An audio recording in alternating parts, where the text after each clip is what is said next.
السلام علیکم ورحمۃ اللہ وبرکاتہ۔ معزز ناظرین، مسلمان ہونے کی حیثیت سے ہم بہت سارے عبادتیں انجام دیتے ہیں، جو عبادتیں اللہ تعالیٰ نے ہم پر فرض کی ہیں۔ ان عبادتوں کے اندر ایک اہم عبادت نماز ہے۔ نماز ہم لوگ روزانہ 5 وقت ادا کرتے ہیں، لیکن کیا کبھی ہم نے یہ جاننے کی کوشش کی کہ نماز کے اندر کون سی چیزیں ضروری ہیں؟ بہت سارے ہم میں سے ایسے افراد ہیں جو اس بارے میں معلومات حاصل نہ کرتے ہیں نہ کرنا چاہتے ہیں، جبکہ ان چیزوں میں سے بہت ساری چیزیں وہ ہیں کہ اگر وہ چیزیں معلوم نہ ہو اور ان کو انجام نہ دیا جائے غلطی سے، تو ایسی صورت میں وہ عبادت یا وہ نماز مکمل نہیں ہوتی، اس نماز کو دہرانا ضروری ہو جاتا ہے۔ اسی لیے فقہاء کرام نے کچھ چیزیں متعین کی ہیں قرآن و حدیث کی روشنی میں کہ نماز سے پہلے کون سی چیزیں ضروری ہے، نماز کے اندر کون سی چیزیں ضروری ہے۔ تو نماز سے پہلے جو چیزیں ضروری ہیں ان کو شرائط کہا جاتا ہے، اور وہ شرائط یعنی جس کے مکمل کرنے کے بعد ہی ہم نماز ادا کرتے ہیں اور نماز ادا ہوتی ہے شرعی اعتبار سے۔ اور اگر وہ چیزیں نہ ہوں تو ایسی صورت میں گرچہ کہ ہم نے نماز مکمل کر لی، ہم اطمینان سے رہیں گے کہ ہم نے نماز پڑھ لی، لیکن جب اس بارے میں مسئلہ پوچھا جائے گا علماء کرام سے یا مفتیان کرام سے، تو وہ لوگ بتائیں گے کہ شرعی اعتبار سے آپ کی نماز صحیح نہیں ہوئی ہے، آپ کو نماز دہرانا چاہیے۔ تو چلیے جانتے ہیں آج ان چیزوں میں سے کچھ وہ چیزیں جو نماز سے پہلے ضروری ہیں، جس کو شرائط کہتے ہیں، جو کہ ضروری ہوتے ہیں ہر نماز پڑھنے والے شخص کے لیے، اور وہ کریں تبھی ہماری نماز صحیح ہوتی ہے۔ تو شرائط نماز یعنی جن چیزوں کا کرنا ضروری ہے نماز سے پہلے، اس کے بارے میں علماء نے لکھا ہے کہ وہ 7 چیزیں ہیں، اور 7 چیزوں کے اندر سے سب سے پہلی چیز جو علماء نے لکھی ہے وہ ہے حدث اکبر اور حدث اصغر سے پاک ہونا۔ حدث اکبر ایک ٹرمینالوجی ہے شرعی اعتبار سے، اور حدث اصغر اس کا مطلب یہ ہے کہ حدث اکبر کا مطلب یہ ہے کہ کوئی شخص ہے مرد حضرات میں سے، ان کو احتلام ہو گیا تو اب ان پر غسل کرنا ضروری ہو جاتا ہے، غسل کیے بغیر وہ پاک نہیں ہوتے۔ ایسے ہی اگر انہوں نے صحبت کر لی تو اب ان کے لیے غسل کرنا ضروری ہو جاتا ہے، غسل کیے بغیر وہ پاک نہیں ہوتے۔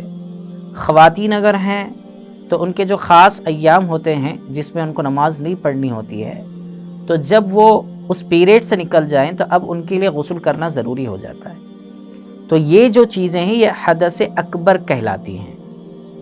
اور حدث اصغر کا مطلب یہ ہے کہ ہم وضو سے نہیں ہیں اور نماز کا وقت ہو گیا، تو اب ہمیں کیا ہونا چاہیے؟ نماز کے لیے وضو کرنا ضروری ہے۔ تو حدث اکبر اور حدث اصغر ان چیزوں سے پاکی ضروری ہے، یہ پہلی شرط ہے نماز کے صحیح ہونے کے لیے نماز کے باہر والی چیزوں کے اندر۔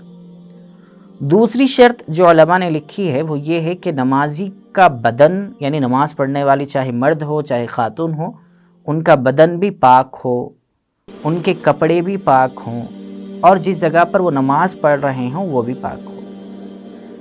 بدن پاک ہو، کپڑے پاک ہوں اور جگہ پاک ہو۔ نماز کے لیے چاہے مرد ہو چاہے خواتین جب نماز پڑھنے کے لیے جاتے ہیں تو الحمدللہ وہ ان باتوں کا خیال ہم میں سے ہر ایک شخص رکھتا ہے، لیکن بعض مرتبہ کوئی نجاست اگر لگ جاتی ہے یا کپڑے پر کوئی نجاست ہوتی ہے یا جگہ صاف نہیں ہوتی ہے، تو ایسی صورت میں اگر مسئلہ معلوم نہیں ہے اور ہم نے وہاں پر اس جگہ پر نماز ادا کر لی یا ان کپڑوں کے ساتھ نماز ادا کر لی یا اس نجاست والے بدن کے ساتھ نماز ادا کر لی، تو نماز صحیح نہیں ہوگی، اس لیے کہ نماز کے شرائط میں سے دوسری شرط یہ ہے، یعنی بدن کا پاک ہونا، کپڑوں کا پاک ہونا، اور جس جگہ پر نماز ادا کی جا رہی ہو اس جگہ کا پاک ہونا۔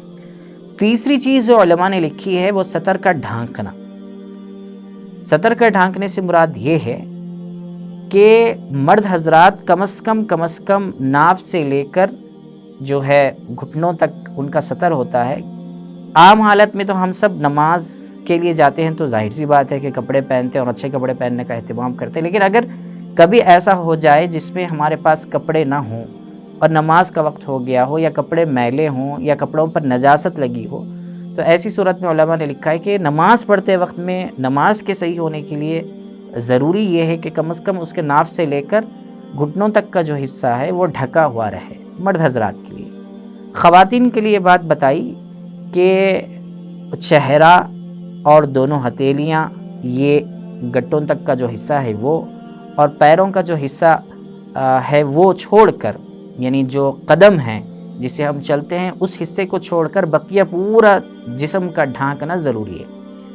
تو گویا تیسری شرط کے اندر یہ بات معلوم ہوئی کہ ہمارے سطر کا ڈھانکنا یعنی بدن کا مکمل چھپانا خواتین کے لیے کیا ہے اور مرد حضرات کے لیے کیا ہے، میں نے آپ کے سامنے اس کو وضاحت سے رکھ دیا ہے۔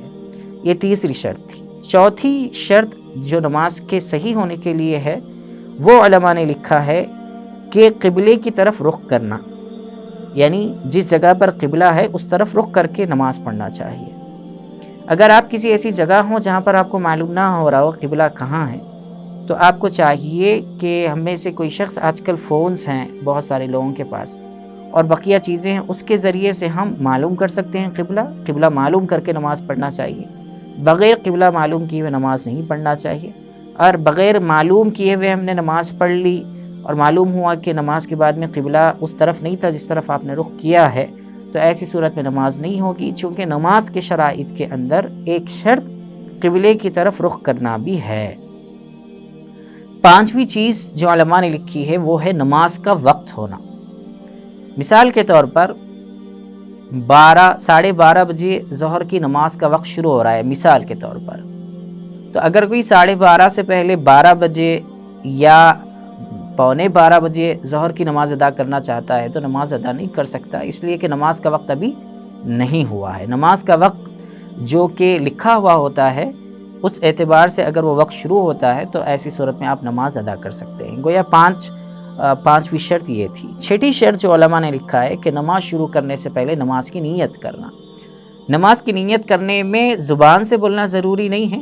بعض مرتبہ یہ دیکھا جاتا ہے مساجد کے اندر کہ چونکہ نماز سے پہلے نیت کرنا ضروری ہے تو لوگ یہ سمجھتے ہیں کہ زبان سے ہی نیت کرنا ہے۔ اب امام صاحب جو ہے سورہ پڑھ رہے ہیں یا نماز میں تلاوت کر رہے ہیں، تو اب ہم آ کر فوری اللہ اکبر تکبیر تحریمہ کہہ کر ہاتھ باندھنے کے بجائے پہلے ٹھہر کر وہ الفاظ دہراتے رہتے ہیں نیت کے۔ نہیں، ایسا نہیں ہے۔ نیت دل کے ارادے کا نام ہے۔ اگر آپ نے ارادہ کر لیا ہے گھر سے نکلتے وقت میں کہ میں ظہر کی نماز کے لیے جا رہا ہوں، یا آپ نے وضو کرتے وقت میں نیت کر لی ہے کہ میں ظہر کی نماز پڑھوں گا اس وضو سے، تو یہ دل کے ارادہ بھی نیت کے لیے کافی ہے اور اس سے بھی نیت ادا ہو جاتی ہے۔ یہ چھٹی چیز تھی۔ ساتویں چیز تکبیر تحریمہ کہنا، یعنی اللہ اکبر کہتے ہوئے ہاتھ باندھنا۔ گویا 7 چیزیں ہیں، آپ دیکھیے کہ جن کے کرنے کے بعد ہی آپ نماز کو سٹارٹ کر سکتے ہیں اور شرعی اعتبار سے نماز سٹارٹ ہوگی۔ اس کے بعد پھر نماز کے اندر الگ چیزیں ہیں جس کا جاننا ضروری ہے، انشاءاللہ اس کی وضاحت بھی ہم اگلی ملاقات میں ضرور کریں گے۔ آپ یہ مسائل دیکھ سکتے ہیں فتاوی ہندیہ والیوم نمبر 1 پیج نمبر 58 پر بھی۔